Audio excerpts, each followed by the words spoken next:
शिशुपाल। ये जब शिशुपाल प्रकट हुआ तो बुआ का ही लड़का था, 4 भुजाएं थी।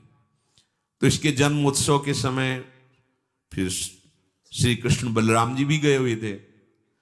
तो आचार्य ने जन्म कुंडली उस समय बाची कि महावीर होगा, ऐसा ऐसा सब वर्णन करते रहे और कहा ये उन्हीं के हाथ से मारा जाएगा जिसकी गोद में डालने पर इसकी 2 भुजाएं हट जाएंगी। तो वहां जितने आए हुए थे रिश्ते नातेदार, समाज के श्रेष्ठ श्रेष्ठ जन, सबकी गोद में शिशुपाल को, और जे भी भगवान श्री कृष्ण की गोद में डाले 2 भुजाएं गिर गई।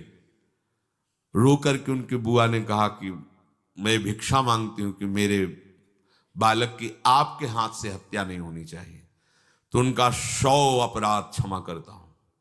तो उन्होंने सोचा 100 अपराध काहे को करेगा, का 100 अपराध तक मैं इसे बिल्कुल कोई दंड नहीं दूंगा, वचन देता हूं। ये जब से तोतली वाली बोलना शुरू किया तब से भगवान को गालियां देना शुरू किया था। इसका स्वभाव ही ये वैर, पूरा ऐसा वैर, भगवान को गालियां देता। जिस समय सब धर्मात्माओं राजाओं की सभा भरी हुई थी और भगवान श्री कृष्ण की अग्र पूजा हुई, सब तो सह गए, शिशुपाल खड़ा हो गया और ऐसे कटु वचन बोले। महाभारत में लिखा, हमने स्वाध्याय में पढ़ा था, ऐसे कटु वचन बोले कि कोई भी नाराज हो जाएगा उससे। तो पहले भीमसेन खड़े हुए और कहा कि अपने बड़ों का सम्मान करना सीख, चूंकि भाई ही लगता है, जैसे कुंती बुआ ऐसे भगवान की वो बुआ का दूसरा है, ये लड़का है।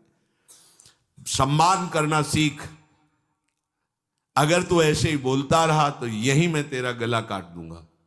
ऐसे कहा बैठ जा ब्रकोदर, बहुत खाने वाला, तू क्या मेरे से लड़ेगा। भगवान ने भी इशारा कर दिया। जब देखा कि ये बोलता ही चला, भीष्म जी खड़े हुए और भीष्म जी ने कहा मैं श्री कृष्ण के चरण आसक्ति चित्त वाला हूं, अगर अब एक भी शब्द यहां बोला इसने तो मैं किसी की नहीं सुनूंगा, इसको नष्ट कर दूंगा।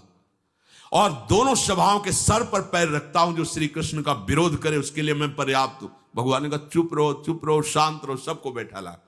वो गिनती शुरू किए थे, 98, 99 का शिशुपाल सावधान, जो तुम्हारी माता को वचन दिया था बस एक शब्द रह गया है, आगे मुझे दोषी कोई न ठहराए। 100 तक क्षमा करने की बात कही थी।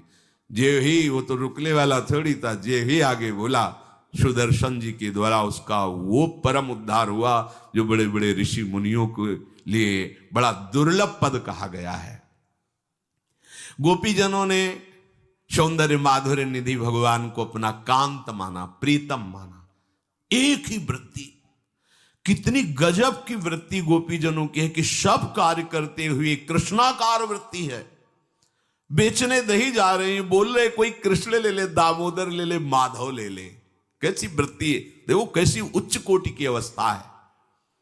किसी भी भाव से हमारे प्रभु से जुड़ जाए तो इच्छा द्वेष दोनों से वो मुक्त हो जाए। और जब तक ये ठीक है, ये बेठीक है, इस तरह के द्वंद्व तुम्हारे हृदय में बने रहेंगे, तब तक मूढ़ता रहेगी और उससे पतन होता रहेगा। वृत्ति का प्रवाह संसार की तरफ होता है, तब ये कामना ही हमें राग द्वेष में बांध देती है। जो महापुरुषों ने उपासना करके, शास्त्र स्वाध्याय करके अनुभव किया है, उसे ध्यान से सुनो। इच्छाओं से बचने का उपाय, इच्छा ही आपके बंधन का कारण है, इच्छा ही जन्म मरण का कारण है।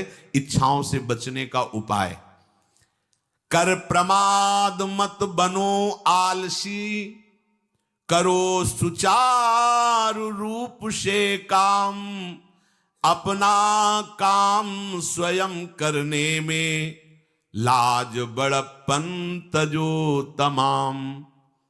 पहली बात, शरीरधारी को किसी दूसरे शरीर से अपने शरीर की सेवा तब तक नहीं लेनी चाहिए जब तक बीमार ना हो जाए, असमर्थ ना हो जाए, चाहे गृहस्थ में हो चाहे विरक्त में हो।